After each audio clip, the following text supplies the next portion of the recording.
Takalunga, bonjour. Bonjour, monsieur le journaliste.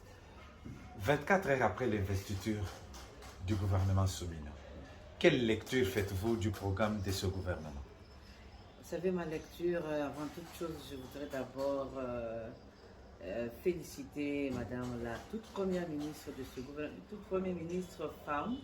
Et donc ici, je loue l'avancée des genres. Et donc ici, nous pouvons croire que la femme, c'est à sa place dans ce pays. Et là, coup de chapeau.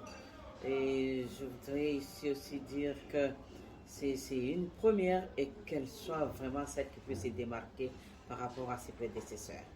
D'abord ça, et ma lecture, il faut dire que elle n'est pas tout à fait plausible, et donc je ne sais pas applaudir automatiquement, étant donné que je suis de l'opposition républicaine, mais très constructive.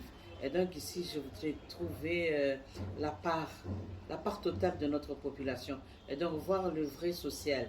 Et donc ici, je voudrais comprendre qu'il y aurait plus de sons, pas des sons dans le sens des trompettes ou des promesses, mais qui est plus des actions audibles. Et donc ici, nous voulons que Madame et son gouvernement puissent passer à l'essentiel. Et ici, nous devons éviter les tergiversations.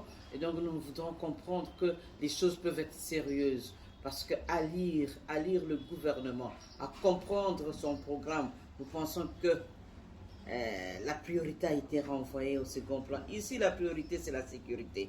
Et la sécurité, nous avons senti que c'est d'abord le pilier de l'emploi. Croyez-vous réellement que nous pouvons travailler dans un milieu où il n'y a pas de paix, où ça crépite à chaque instant? Et c'est bien beau qu'on dise que c'est dans l'Est, c'est la partie Est de notre pays, et que ici, chez nous, ou à Lubumbashi, ou à Kinshasa, je parle de Lubumbashi parce que je suis élu de Lubumbashi, c'est calme, non? Partout, ça ne fait pas très calme. Hein? Et donc, nous lisons une paix relativement négative. Et donc, une paix des cimetières dans notre pays. Tout ne va pas. Et donc, ici, nous pensons que ce programme devrait ressortir l'aspect plus social et que nous puissions demander à Madame la première, vraiment la première ministre femme, de passer au concret. Et donc des actions audacieuses et déterminées et qu'elle ne puisse pas être distraite. Et donc ici, moi, je pense et je crois en elle par rapport à son leadership qui doit plus s'orienter vers l'intégrité et la dignité de l'homme politique.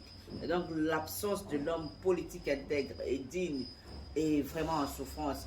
Et ici, moi, je pense accompagner ce gouvernement tout en l'acceptant, mais je déplore. Et comme mes camarades ou mes collègues de l'opposition, nous n'avons pas vraiment accepté ce programme, mais nous disons, nous l'acceptons dans le sens où nous reconnaissons que notre population est agonisante.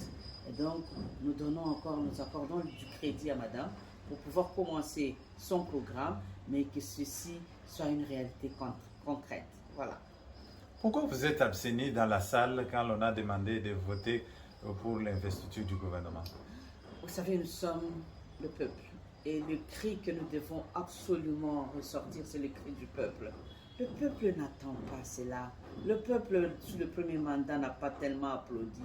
Mais ici, c'est une deuxième expérience que le peuple voudrait accompagner. Et ici, nous disons que l'opposition que nous sommes plus constructive, c'est cette lumière, la petite lumière que le peuple voudrait lire.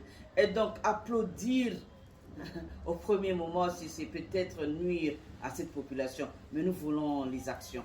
Et dès qu'il y aura des bonnes actions concrètes, nous allons applaudir et nous allons encourager. Nous sommes là pour rappeler à Madame et l'encourager évidemment par rapport à son programme, mais qu'elle ne manque pas, que le peuple a plus besoin de ce qui est prioritaire. Et ici, la priorité, c'est la sécurité.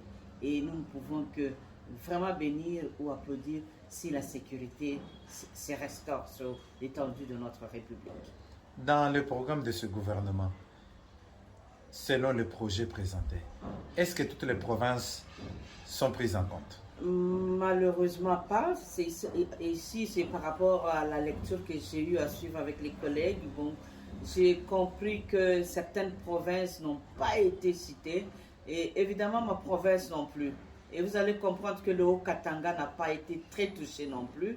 et les interventions que j'ai eues, il y a l'Équateur, les autres provinces aussi, il y a eu plein de provinces. Alors moi, je n'arrive pas à comprendre si les amis ont tellement applaudi, ils ont voulu l'investir. Évidemment, je comprends que la plupart en avaient déjà marre parce que ça a pris beaucoup de temps. Il fallait absolument qu'on investisse ce gouvernement.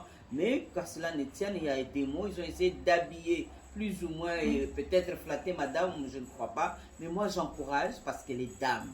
C'est une toute première et je voudrais qu'elle travaille et que nous puissions souhaiter un mandat très fructueux et nous interdisons à ceux-là qui veulent vraiment mettre des coques en jambe, c'est-à-dire que son gouvernement aide madame à